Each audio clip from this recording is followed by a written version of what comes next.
సుమన్ టీవీలో మీ personal and business promotions కోసం కింది నెంబర్కి కాంటాక్ట్ చేయండి. రైతు రుణమాఫీ కాంగ్రెస్ కు సాధ్యమా? ప్రతిపక్ష నేతల మాటలకు రేవంత్ కౌంటర్గా హామీ ఇచ్చారా? భద్రాద్రి సీతారామచంద్ర స్వామి సాక్షిగా ఇచ్చిన హామీలను నెరవేరుస్తారా? ఆగస్ట్ డెడ్లైన్ కాంగ్రెస్ పార్టీ అధిగమిస్తుందా? ఇప్పటికే అప్పుల్లో కూరుకుపోయిన ప్రభుత్వానికి రైతు భరోసా ఎలా సాధ్యం? 10 ఏళ్లు అధికారంలో ఉండి మరోసారి అధికారం తమదేనని ధీమాతో ఉన్న బీఆర్ఎస్కు బిగ్ షాక్ ఇచ్చింది కాంగ్రెస్. ఎన్నికల్లో ఇచ్చిన హామీలను నెరవేర్చేందుకు వ్యూహాలు రచిస్తోంది.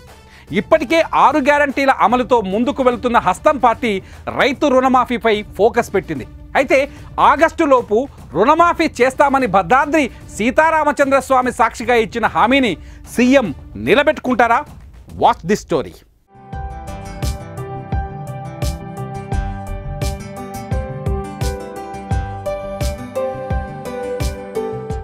ఎవరూ ఊహించని విధంగా అధికారంలోకి వచ్చిన కాంగ్రెస్ ప్రభుత్వం ఎన్నికల సమయంలో ఇచ్చిన హామీల అమలుపై ఫోకస్ పెట్టింది.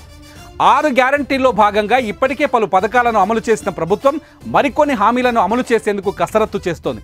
ఈ క్రమంలోనే రైతులకు సంబంధించిన హామీల్లో ఒకటైన రుణమాఫీకి కేబినెట్ ఆమోదం తెలిపింది. కాగా ఎప్పుడా అని ఎదురు చూస్తున్న రైతు భరోసాను త్వరలోనే అమలు చేసేందుకు ప్రభుత్వం కసరత్తు చేస్తోంది. అయితే ఈ పథకాన్ని ఎంతో ప్రతిష్టాత్మకంగా తీసుకున్న రేవంత్ సర్కార్ పకడ్బందీగా అమలు చేసేందుకు కీలక నిర్ణయం తీసుకుంది.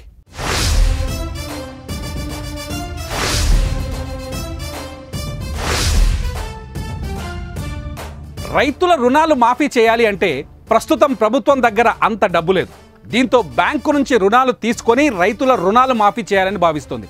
సీఎం రేవంత్ రెడ్డి రైతు రుణమాఫీ చేస్తామని ఇప్పటికే స్పష్టం చేయడంతో అధికారులు బ్యాంకర్లతో చర్చలు జరుపుతున్నారు. రైతు రుణమాఫీ కోసం ఒక కార్పొరేషన్ ఏర్పాటు చేయనున్నారు. ఆ కార్పొరేషన్కు వివిధ బ్యాంకుల నుంచి రుణాలు తీసుకురానున్నారు. వచ్చిన డబ్బులను రైతు రుణమాఫీకి వినియోగించనున్నారు. రుణమాఫీ చేయాలి అంటే 30,000 కోట్లకు పైగా నిధులు అవసరమని అధికారులు అంచనా వేస్తున్నారు. ఈ మొత్తాల్ని బ్యాంకుల నుంచి తీసుకొచ్చి ఆ తర్వాత బ్యాంకు రుణాలు తిరిగి చెల్లించాలని ప్రభుత్వం ఆలోచిస్తోంది.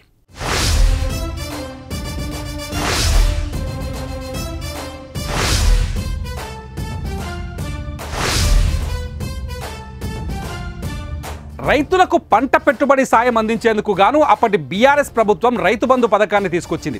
ప్రస్తుతం అధికారంలోకి వచ్చిన రేవంత్ సర్కార్ ఆ పథకం పేరును రైతు భరోసాగా మార్చింది. అయితే కేసీఆర్ సర్కార్ హయాంలో రైతు బంధు కింద ఎకరానికి 10,000 పెట్టుబడి సాయం ఇవ్వగా రేవంత్ రెడ్డి సర్కార్ మాత్రం ఏడాదికి ఒక్కో ఎకరానికి 15,000 సాయం అందిస్తామని చెబుతోంది. అయితే ఎన్నికల్లో ఇచ్చినట్టుగా అధికారంలోకి రాగానే రైతు భరోసా అమలు చేయాల్సి ఉండగా రైతు బంధు పథకంలో ఎన్నో అవకతవకలు జరిగినట్టుగా ప్రభుత్వం చెబుతోంది. ఈ క్రమంలోనే రైతు భరోసా పథకం అమలులో కొంత ఆలస్యం జరుగుతున్నట్టు టాక్.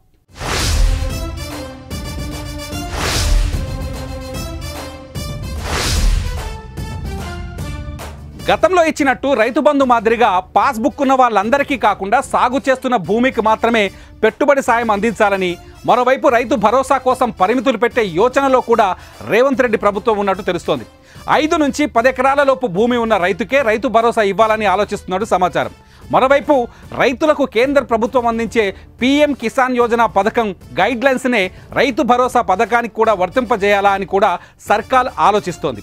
వీటన్నింటినీ పరిగణలోకి తీసుకొని పకడ్బందీ గైడ్లైన్స్ రూపొందించేందుకు ప్రభుత్వం తాజాగా కేబినెట్ సబ్ కమిటీని ఏర్పాటు చేసింది. అయితే ఈ సబ్ కమిటీ ఇచ్చే విధి విధానాలను మాత్రమే పరిగణలోకి తీసుకోకుండా వాటిని అసెంబ్లీలో చర్చకు పెట్టి వాటిపై ఆయా పార్టీల నుంచి కూడా సలహాలు సూచనలు తీసుకుంటామని సీఎం రేవంత్ రెడ్డి తెలిపారు. దీంతో రైతు భరోసా పథకంపై రేవంత్ రెడ్డి సర్కార్ ఎలాంటి నిబంధనలు పెడుతుంది, ఎలాంటి నిర్ణయాలు తీసుకుంటుంది అని రైతుల్లో ఉత్కంఠ నెలకొంది.